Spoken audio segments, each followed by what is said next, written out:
That.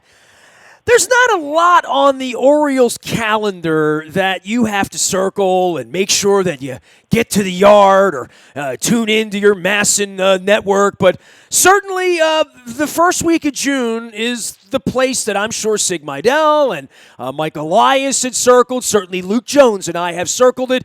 And much like we've circled the wagons on this pick for a year, it started as Bobby Witt Jr. and it has wound up being a catcher in Adley Rutschman. And I tell you what, Luke, watching the Major League Baseball Network on Monday night and all the pomp and circumstance and coverage around all of it, I'm sort of glad they went with the chalk, but I wasn't convinced they were going with the chalk, and they didn't go with the chalk all the time in Houston. But Adley Rutschman is a Baltimore Oriole, and here we go. Welcome the next legend of Ben McDonald, right?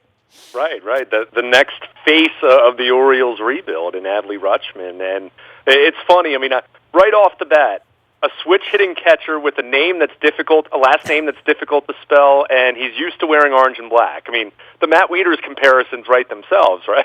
They absolutely do. And I guess for all of us that have been on this, and anyone like me who just literally flew in, like I've read all the stuff, the baseball, that's fine, but I really flew into this thing at 5 or 6 o'clock on Monday night, and there was 45 minutes of Adley Rutschman programming and a little note to Bobby Witt and these other kids out there. It was all about the Orioles. It was a fascinating study of just watching how their draft is covered, and I'll get to the media side of that and how quiet it was. You want a stark contrast, my man, about what makes the NFL the NFL, what makes the NBA the NBA, what makes the NHL trying hard and their Vegas stuff and all that, and where Major League Baseball does a draft in a library for no one. It was really a bizarre thing contrasting that to the NFL draft a few weeks ago and just sort of immersing down into it. But it's all about Adley. This is Peyton Manning, right? Literally the way they've maneuvered this kid and compared him to Bryce Harper, right?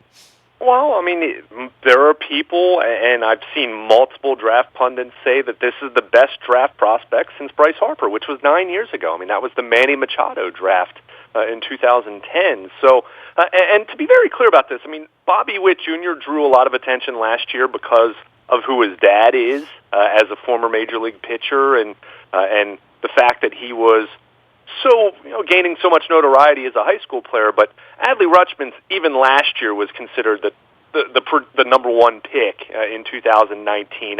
Some people for Witt, but it's not as though Rutschman came out of nowhere. He was the most outstanding player in the College World Series last year. He completely blew up offensively after essentially rebuilding his swing after his freshman year. You go back and look at his freshman numbers, he struggled with the bat, and Oregon State basically told him, focus on your defense, focus on catching, just be a good backstop for us, handle the pitching staff, frame, throw well, do all the things that a good defensive catcher does, and he did that, but then he went to work, and he rebuilt his swing. Took him about 6 months or so, and the rest is history as far as what he did his final 2 years at Oregon State. And I don't know, as someone who read Astro Ball, and I know you read Astro Ball, that sure sounds like a kid with a growth mindset, and that's something that Sig Mejdal and Mike Elias talk about a whole lot. And I think you like the fact that he's experienced some failure, which I think is always something. Whenever you're talking about drafting, whether it's a high school kid or someone out of college, so many of these guys haven't really experienced a whole lot of failure. That's just the nature of the beast when you're as physically gifted as these individuals are, in any sport for that matter. So you always wonder how they're going to handle adversity, and Adley Rutschman handled it incredibly well. And I wrote a book on the Ravens that was all about adversity. Literally that was at the heart of Eric DaCosta and Ozzie Newsome and Joe Ortiz, what they're looking for. They don't want a perfect kid. They want a kid who broke something, hurt something, lost something, had something taken away from them, was cheated out of, and they want to see how that kid reacted to that. And, that's life, because it's never going to be easy. Adley Rutschman's going to get hurt. He's going to struggle. Hamstrings are going to be pulled. Feelings are going to be hurt. He's going to slump. The next level's going to be big for him. All of that's going to happen for him, right? It really is, and that's not to say that you hope those things happen. It's just there's an inevitability to it, especially in baseball. I mean, we talk about it all the time. 162, baby. Yeah, well, and we talk about even the absolute best of the best are failing 6 to 7 times out of 10. I mean, that's just the reality. It's a really difficult sport that has a lot of failures. So I like the fact that, and it's not as though the Orioles were unique here. I mean, everyone thought this kid was the number 1 overall pick, and I think in this era of TrackMan data and more refined statistical analysis, predictive analytics, which I know is something that the Orioles are very much getting caught up to speed with, and Sig Mejdal really lived on it in Houston. I mean, looking at a high school player's stats, looking at a college player's stats, and looking at it in relation to their age, level of competition, go through all the different variables you can think of, and trying to quantify what that means for that player's future performance. Now, there's no foolproof model that they run that says this is going to be the next Johnny Bench or this is going to be the next Joe Mauer or Buster Posey, but when you start checking all the boxes, you really like what you see, and I think it's easy for Orioles fans to look at this and say, okay, well, Matt Wieters was supposed to be Jesus with cleats, right? He was Mauer with power. I mean, we all remember all those different comparisons, but Rutschman, at least as far as everything I've seen, better hitting profile than Wieters, and people have said even if you tomorrow decided you were going to shift Adley Rutschman to first base, he still would have been a top 10 kind of pick, based on the offensive profile alone, but good defensive player as well. And I think, because the sentiment we've heard from anyone that's trying to be critical of this, and look, we should try to look at shortcomings potentially, or things that might be problematic down the road. And it is absolutely fair to point to the fact that he is a catcher, and understanding the projected longevity at that position compared to any other position is shorter. There's no disputing that. But I think we're talking about a franchise catcher. I mean, you talk about a unicorn. You talk about something that's rare in the history of the game, is finding catchers that can make a major impact on both sides of the ball. You just don't see that often, and I think because it is so rare, it almost becomes devalued by nature, where people say, okay, well, you can win a World Series with a catcher that's a defense-first guy and hits .220. And yes, that's true, and by the way, that's true for just about any position if you're talking about a roster being built a certain way. But when you have that kind of catcher who can be that special, even if he only catches for 9-10 years, which is kind of the profile that Joe Mauer was before he shifted to first base, and Buster Posey 10 years into his career, is no longer looking like an all-world kind of guy.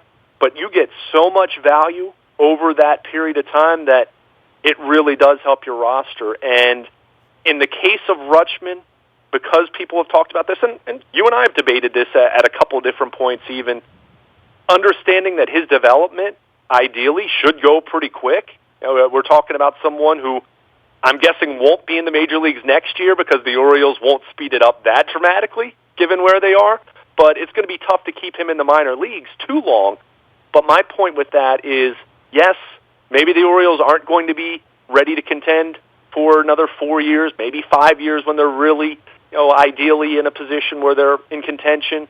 But you're going to have a lot of young pitchers coming to Baltimore over the next 4 to 5 years. And if you can have an established, above-average receiver behind the plate, framing pitches and calling a good game and doing all the things that a good catcher does, I think that expedites the acclimation process for some of those young pitchers, on top of having a really special bat, which Mike Elias talked about that in some of his post-pick comments. I mean, he has such a good bat that they're going to have to probably consider limiting his workload a little bit as a catcher. You don't want him catching 140 games because I think you want to, one, keep him fresh. Well, that didn't stop Buck Showalter from wearing out Matt Wieters, but yeah, well, I hear you. But part of the problem with Wieters is the bat never profiled so well where it was advantageous to put him at first base because immediately Matt Wieters, who was a plus offensive catcher, became a below-average offensive first baseman. The way it sounds, and he was also a way plus catcher defensively as well, right? Well, and like in the early part of his career, you couldn't run on him. He was huge. He was strong. I mean, he had all that going for him when he was 24, 25, 26. And by the way, you talk about arrivals, bro, with Matt Wieters. Matt Wieters arrived right when the team was good, which forced Buck to wear him out and treat him like a rented mule because he was making $9 million a year. He was in the middle of the order. He was able to handle any of the pitchers, and Buck wore him out. I mean, and I guess that's what you do. And we talked about that every night during that era. I've known you longer than that. I mean, you and I were around when Wieters was drafted and almost didn't sign at the midnight hour and almost went back into the draft and all of that stuff. So, but I would say with Wieters, I have no complaint with it, but it did force me to go on to Baseball Reference in the middle of watching, Chris Rose in Major League Baseball and all that to say, what was Wieters? Because my wife said, where is he playing? And I said to myself, well, I know it was Nationals last year, and for some reason I thought, is he with the Braves or is he with the Cardinals? And then I realized he was with the Cardinals, and I said, is he batting over 240 or below? It turns out he's batting 333, but he's not playing. Yeah, he's the backup to Yeah, I mean, he's not playing, right? So, but I looked at the meat of his career, and I'm not being mean here, but I looked at it and thought, those numbers look like Chris Hoyles' numbers to me. Like 3 or 4 20 home run years. By the way, he was a really good catcher as well, who doesn't get as much credit as he deserves. Yeah, but anyway. I'm not even. I mean, I liked Chris. Sure. Chris Hoyles got me and my buddies tickets to the 1993 All-Star Game. I love you, Chris Hoyles. But I looked at it and I thought to myself, that's Chris Hoyles. Like, I looked at his baseball card. Chris Hoyles hit 20 home runs in 1992, 29 in 93, 19 in 94, 19 in 95, 25 in 96, 12 in 97. I mean, hit 250, 247, 258, 310, caught in 120 games a year, 100 games in a couple of the injured years, and they had another catcher at the time. So, I look at it and say, man, that was a lottery pick, Matt Wieters, right? And in the end, it's a catcher, and if Adley Rutschman plays 7 or 8, I mean, look at Buster Posey, who's, the gold standard. Even there, you don't look at the numbers and see Barry Bonds, but you see he's a catcher. And to your point, the defensive part of this, the receiver part of this, the leadership, all that goes into that has to be measured as saying that's more valuable than taking a first baseman as someone did in the top 5 on Monday night, right? Right. And that's where, I will absolutely hear an argument for saying the Orioles should have taken Bobby Witt Jr. I mean, I'll listen to that. I mean, I'm not, and I won't even say you're absolutely wrong in saying that. I think you have to remember he's a high school player, and for every Alex Rodriguez and Chipper Jones, I can tell you Tim Beckham and Matt Bush, as far as number 1 overall picks that either worked out to a Hall of Fame degree or didn't work out at all. So come on, Beckham got some big hits for us, man. Yeah, for about a month, right? He was really good his first month he was here, but the point is, number 1 overall pick. Yeah, the Rays didn't get the juice that they were hoping to there, but I think even if you look at this from the perspective of, okay, Matt Wieters didn't become Johnny Bench and didn't become Joe Mauer with power. Let's just say, and look, they're hoping and they're projecting Adley Rutschman to be a much better player than what Matt Wieters was. And I think you've seen these pundits, the Jim Callises of the world who study the draft every year. Adley Rutschman's more highly thought of than Matt Wieters was. And that's high praise because Wieters was very highly thought of coming out of Georgia Tech. But I think even if you look at this from every angle and say, okay, if Rutschman doesn't become Joe Mauer, if he doesn't become Buster Posey, what's his floor look like? And if it's somewhere in the neighborhood of what Matt Wieters was, I'm not saying that's a major success or anything to celebrate, but it's hardly catastrophic if that's how it turns out, if that's the floor. I looked at this because we always judge Matt Wieters based on what the expectations were, but if you go back and look at the 2007 draft, and I just used WAR, I used wins above replacement as a really quick and easy comparison as far as how you're going to evaluate each pick. Wieters was the 5th overall pick. He's 7th in career WAR among 2007 draft picks. So what does that tell you? Okay. That tells you it's good value. It was a good pick. But it was perfectly fine. So even if that ends up being the outcome, and look, that's not what Mike Elias is hoping for here. That's not what the Orioles one's got to go to the Hall of Fame, right? Yeah, it's got to be Peyton Manning, right? And right, and I talked about this when we discussed this at the beginning of the week. Yes, the chances are there that there is a Hall of Fame player at some point in this draft, but not every draft is guaranteed to have that Hall of Fame player. So you make the decision based on all the information you have now, based on what your predictive analytics are telling you, and it's very apparent that Adley Rutschman was the best player in this draft from that regard. Now, Bobby Witt, you can absolutely argue, may turn, if he becomes a guy who plays 17 years in the major leagues and ends up being a Hall of Fame type player, then maybe he would have been the better pick and probably will prove to be the better pick if that's what his ultimate outcome is.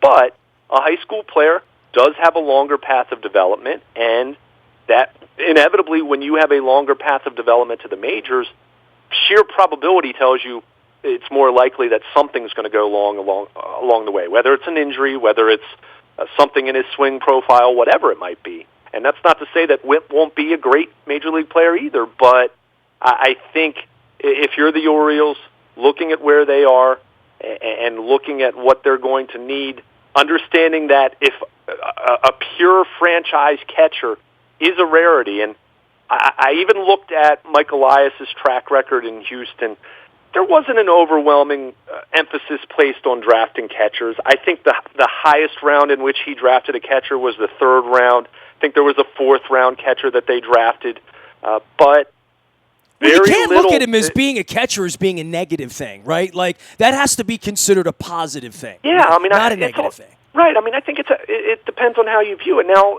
we're not talking about a defense-first guy here. We're not talking about someone with a really good bat who just happens to play catcher. You know, we're talking about someone who is a complete catcher who can make an impact on both sides of the ball. But you're also talking about more of a Dale Murphy, Gary Carter type of guy that you could play in the outfield, right? I mean, all of those catchers in the 30, 40 years ago profiled as shortstops or outfielders. We talked about B.J. Surhoff. So if he's not a catcher, he's a ball player, right? Like, sure. They'll be able to put him somewhere else. I mean, they talked about the kid that they drafted as a shortstop who's a high school player. He looks like he's 12, that he's going to wind up being a center fielder. That's what they talk about when this happens. I mean, they don't talk about Adam Lowen playing the outfield, but you know what I mean? I mean, right. A ball player's a ball player at this point, and if they love his bat, they'll find the play, and he's not a turd with a glove, then they'll find a place for him, right?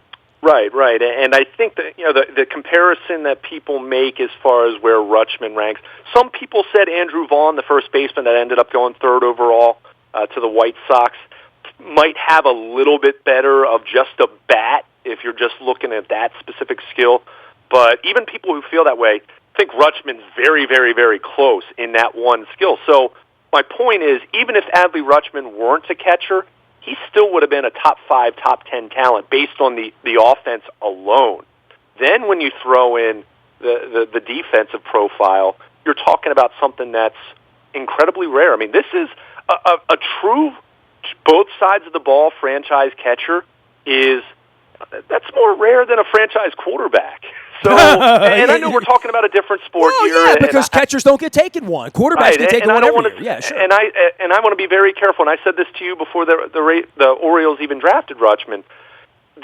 Whoever the number 1 overall pick was going to be is not the end-all, be-all for this rebuild. We saw this with how bad they were last year with Manny Machado having a really strong season up until being traded in July. We know that one player in baseball only means so much, but in terms of what it means psychologically, symbolically, and I think just being a face of this rebuild, understanding there's going to be a lot of pressure on him, not just as a number 1 overall pick, but headlining a pretty extensive rebuild here. This isn't just a team that had 3 of its best players get hurt and just had a really strange, fluky, bad season. I mean, this thing was reduced to rubble last year, and they're still kind of in the surveying survivors mode, so to speak, as far as where the major league roster is now. So it's going to take some time. So there's some pressure that goes with that, and I think Rutschman considering what he did in college,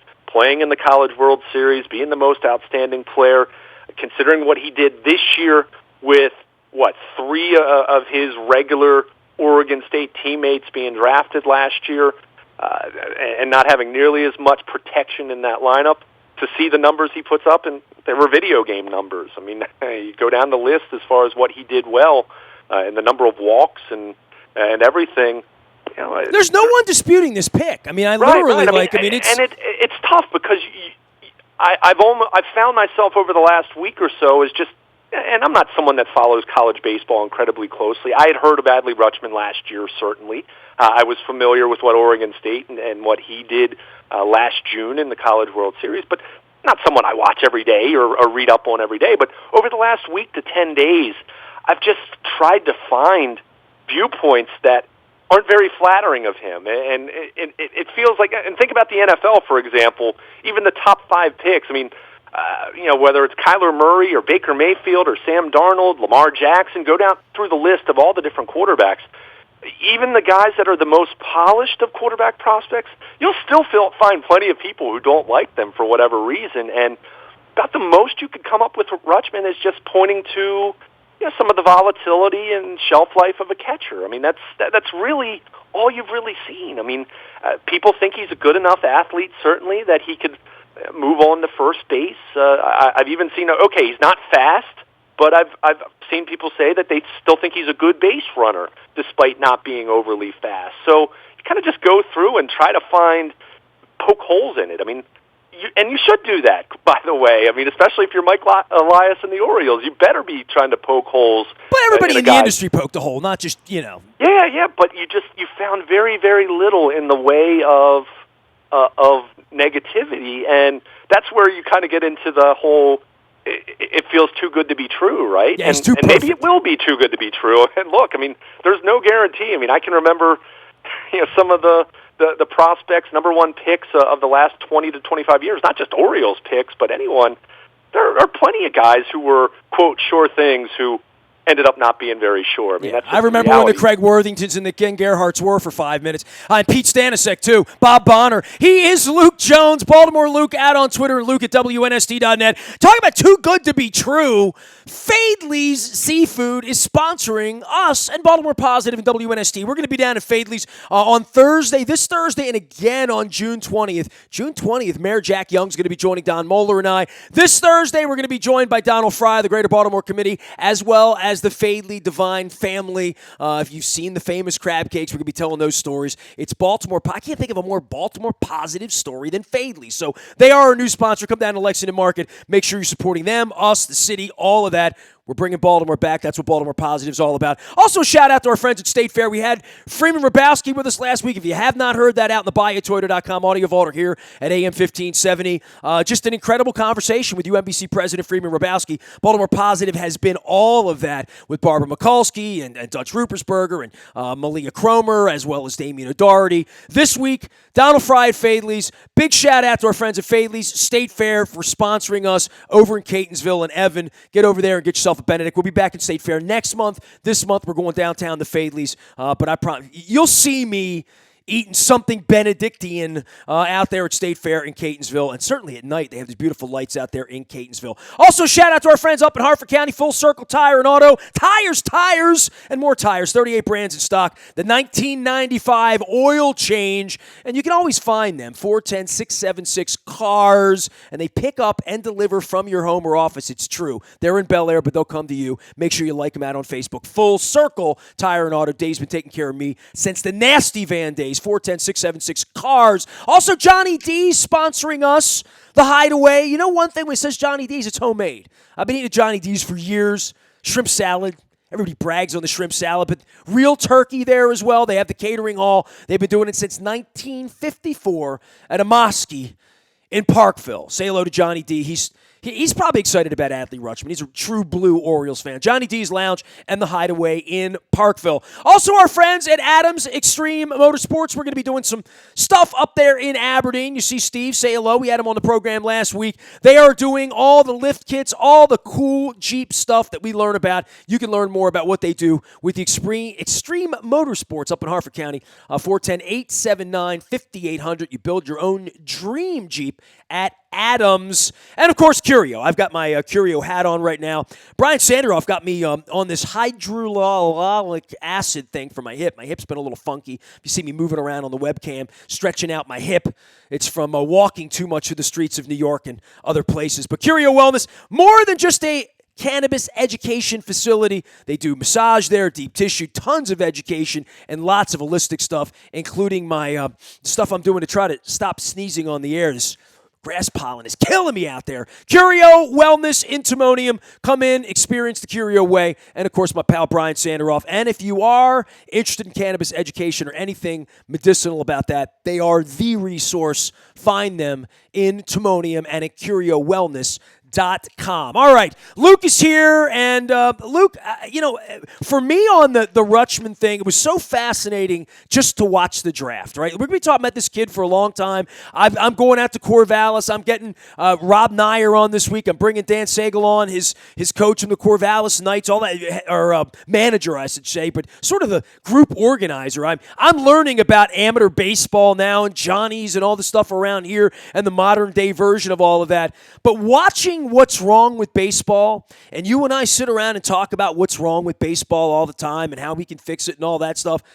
Dude, the draft is something out of the dark ages. I mean, why don't they just do it like on a blackboard somewhere on a phone in from like phones with rotary dialers? I mean, I was just kind of taken aback at how they do their draft versus what the NFL's turned it in, which we'll both agree is a circus, right? And it's gone way over the shark for me with the draft, but that's such as the NFL, right? But boy, baseball, man, they're wondering why people aren't interested in getting people interested in stuff. They don't even make their draft, I don't know, I don't want to say a spectacle, but I turned it off 20 minutes in. You know what I mean? Once Adley Rutschman was drafted, we got to bat. I waited for the Padres to pick. And then after that, it was like time for a hockey game or a nap or some Bill Maher reruns or something on YouTube or something I need to write. They're not doing the draft well, Luke, from a business perspective. I'm just talking about from a larger-than-life perspective, and I know you'll say it's not what the NFL draft, but they need to make it better than it is. It's not good.